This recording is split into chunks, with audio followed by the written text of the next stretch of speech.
In this lesson, we're going to talk about how much time you should spend studying and how to allocate that time as efficiently as possible so that you're getting the most out of each hour that you spend with this course. The first thing I want to point out is that the pace that you see at the top of your to-do list or the top of your review list, that's the amount of time you need to spend on new material each week. That doesn't include any time that you spend reviewing. So if that pace says 6 hours, that means you need to do 6 hours of new material each week. And the pace is calibrated so that you finish new material roughly 2/3 of the way through the course, leaving you the last third of the course to work on timing, do a bunch of full practice sections, a bunch of practice tests, and to identify any problematic question types or section types so that you can sort those issues out. It's nice to have some breathing room between when you finish new material and when you actually take your test. Like I said then, review is flexible and it's not included in your pace, but there is a mandatory minimum, and that mandatory minimum is 50% of your pace. So if your pace is 8 hours a week, that means you should spend at least 4 hours a week reviewing in addition to that 8 hours. If your pace is 10 hours a week, you should spend at least 5 hours a week reviewing. And there are two major things that are going to affect how much time you spend reviewing. How comfortable are you with the material so far? And how much quality time do you have to devote to studying? First, let's talk about how comfortable you feel with the concepts you've seen so far. So obviously, if you feel like you're understanding everything crystal clear and you're getting a lot of questions right and your scores are really high, you're not going to need to study as much as somebody who felt shaky on the concepts or felt like they were struggling when it came to getting questions right. The more you feel like you're struggling, the less comfortable you feel with the concepts, the more time you should devote to practice. And that's totally okay. This is a learnable test and you'll get better. But as a good rule of thumb, you should plan on trying to get through about 1/3 of the logical reasoning pool. Let's talk about logical reasoning first. So there's about 1,200 questions in that pool. So that means you want to try to get through about 400 logical reasoning questions over the course of the program. And so you can do some math. Let's say that you have 16 weeks. That's about 25 questions a week. And so you can figure out how many weeks you have, divide 400 by that number, and that'll tell you roughly how many questions per week you should be doing. Now, the same thing is true of reading comp. You should try to get through about 1/3 of the reading comp passages. I believe there are about 99 in the pool right now, and so that means you should try to get through 33 passages. Again, if you had 16 weeks, that's about 2 a week. Now, the difference here is logic games. You should try to do all of the games, because a big part of doing well on logic games is familiarity, being able to say, oh, this feels a lot like a game I've done previously. And so there are 99 of these in the pool. If you have time, my advice is to try and do all of them. And you should be guided by the section where you feel like you're having the most trouble. If you feel like reading comp is your biggest weakness, then maybe you want to bump this up to 50%. Maybe you want to try to get through 50 passages. If LR is giving you the most trouble, maybe you want to try to get through 600 questions.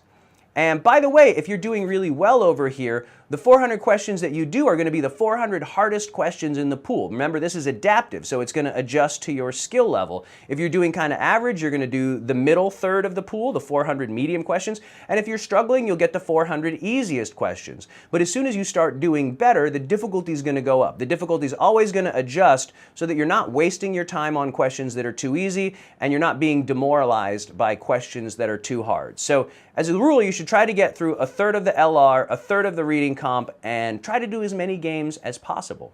The other thing that's going to affect how much time you spend reviewing is how much time you have. And I mean time in the sense of how many months do you have until the test, and how many quality hours do you have to devote to the test each week.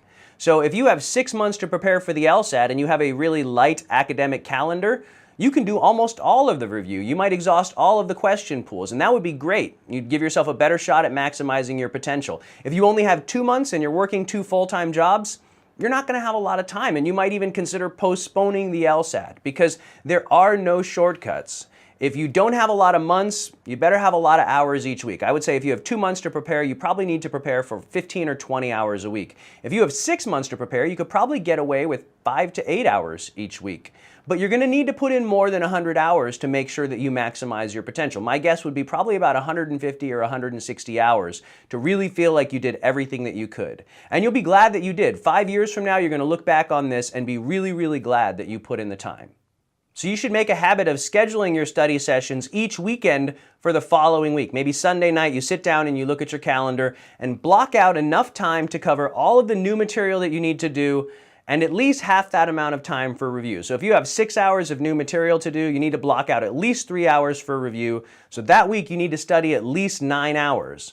You should schedule your studying in 1 to 2 hour chunks. You could go shorter than that. You could do a half hour or 45 minutes if you have that kind of gap in your schedule, but you shouldn't go more than 2 hours. And I would say, like, if you're trying to devote an entire day to studying, like let's say you have a Saturday that's totally open, the most you should do is 3 2-hour sessions, and you'd want to take big breaks in between. So maybe start your day at a coffee shop, study for 2 hours, then take a walk, go get a meal or something, and then do another 2 hours, and then take another significant break before you do your last 2 hours. But I would say maximum of 6 hours a day, and for study sessions, maximum of 2 hours. You get a lot more in terms of retention if you do shorter sessions and more of them, especially because psychologists have shown that you remember the most from the beginning and the end of your study sessions, and the stuff in the middle, you're going to retain less of that. And so I say put it on your schedule because you need to make a commitment and follow through. And scheduling it earlier is better. So like ideally, if these red blocks represent your class schedule, it would be great to get your studying in before class. And sometimes you won't be able to. You'll have to do it afterwards. But here, if you start missing questions during this session, it won't be clear whether it's because you're struggling with the concept or because you're just tired from all of the academic work that you did that day. So later in the day is not ideal because your brain is going to be tired. Now, obviously, if you're working full time, that's something that you got to deal with. And maybe you do an hour each night and then find a weekend day to make up the rest of that time. I know it's tricky, but if you're studying in the evenings, you really want to pay attention to your energy levels. If you start making a lot of careless mistakes, it's better to just call it. It's better to do no work than to do bad work where you're going to be giving yourself bad feedback. But get it on the schedule and decide ahead of time whether it's going to be new material or review. So I think a good way to do it is do new material at the beginning of the week and then plan on some time at the end of the week to review it. Now, if all of this new material is sinking in really well and you don't feel like you need a lot of time to review it, you could do another session of new material here. But if you feel like you're really struggling with this stuff, then maybe you want to convert this to a review session and rewatch some of these videos and do more practice questions to cover this material and get more comfortable with it before you move on.